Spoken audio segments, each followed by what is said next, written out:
सबसे बुनियादी सवाल जो है वो तो ये है कि अदालती फैसले अगर मौजूद हैं कि ताहयात नाअहली की डिक्लेरेशन जो है वो अपनी जगह पर कायम है, तो फिर दूसरी तरफ जो है वो इलेक्शन एक्ट की तायीद भी कर रहे हैं जो अटर्नी जनरल हैं। तो दोनों चीज़ें बैक वक्त, यानी एक तरफ तो आप कह रहे हैं कि जी वो जो अदालती फैसला है वो बरकरार रहेगा, लेकिन फिर कानून भी बरकरार है। देखिए, अटॉर्नी जनरल ने बड़े क्लियरली कहा था कि चूंकि मैं फेडरेशन का नुमाइंदा हूँ, तो फेडरेशन में उस वक़्त पीडीएम की हुकूमत थी और पीडीएम की हुकूमत ने ये कानून साजी की थी और ये कानून साजी उन्होंने जिस मकसद के लिए की थी, अभी तक वो बात नहीं आया क्या ये कानून साजी पर्सन स्पेसिफिक थी या नहीं थी, क्या मोटिव्स थे या नहीं। बहरहाल ये बात एक इम्पॉर्टेंट इशू अब सुप्रीम कोर्ट के सामने आएगा, क्योंकि जो वो 5 मेंबर बेंच का फैसला है उसमें बड़े क्लियरली उन्होंने कहा कि जी आइन ने इसमें टेनोर नहीं दिया, और जब आइन ने नहीं दिया तो फिर जो उसकी इंटरप्रिटेशन करनी थी सुप्रीम कोर्ट ऑफ पाकिस्तान ने कॉन्स्टिट्यूशनली जो वो कर सकते हैं, उन्होंने कहा कि जी ये परपेचुअल नाअहली होगी, ताहयात नाअहली होगी। अब एक तो ये नहीं मुमकिन हो सकेगा कि उस जजमेंट के होते हुए 5 साल की जो मुद्दत है उसको इंडोर्स कर दिया जाए। या ताहयात नाअहली की डिक्लेरेशन जो है वो मौजूद है अपनी जगह पर।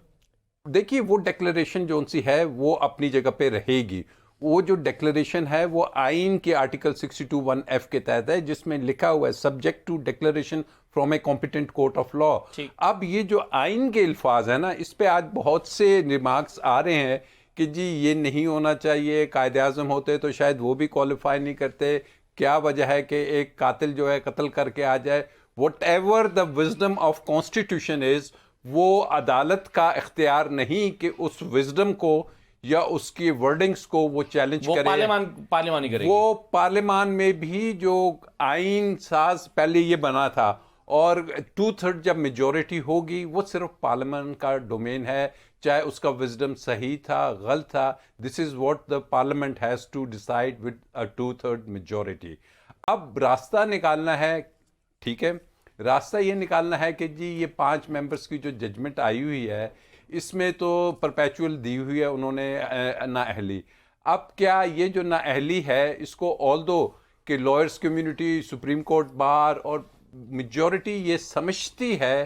कि इसको नहीं होना चाहिए, क्योंकि ये जो पैरामीटर्स है उसमें कुछ टेक्निकल जो क्वेश्चंस उठाए खासकर जस्टिस मंसूर अली शाह साहब ने कि जी नेगेटिव डिक्लेरेशन एक होती है, कोर्ट कैसे डिक्लेयर कर सकता है कि जी ये अच्छा मुसलमान नहीं है या ये सगेशियस नहीं है। काजी फैसल साहब ने कहा कि अगर मैं नॉमिनेशन पेपर फाइल करता हूं, कोई मुझ पर एतराज करता है तो मैं उसके एतराज को चैलेंज नहीं कर सकता, क्योंकि ये कोई डेफिनेशन ही नहीं है कि कौन उस पर पूरा उतरता है, यानी प्रीचिंग ऑफ इस्लाम है, बुनियादी इस्लाम की का नॉलेज है। लेकिन जो भी ये चीजें हैं, ये चीजें तो अपनी जगह मौजूद है ना। अब इनका जो असल रास्ता जो है वो तो मेरे नज़दीक तो यही है कि आइन में अमेंडमेंट होनी चाहिए और इसको आइनी तौर पे इन तमाम इश्यूज को सेटल होना चाहिए। 18th अमेंडमेंट में गालिबन जब आई थी पीपल्स पार्टी और दीगर जमातें निकाल रही थी, मुस्लिम लीग नून ने उस वक्त 62(1)(f) की मुखालफत की थी। आज वो खुद इसका शिकार हुए हैं। तो ultimately as a student of law I believe कि जी ये जो आइन साजी है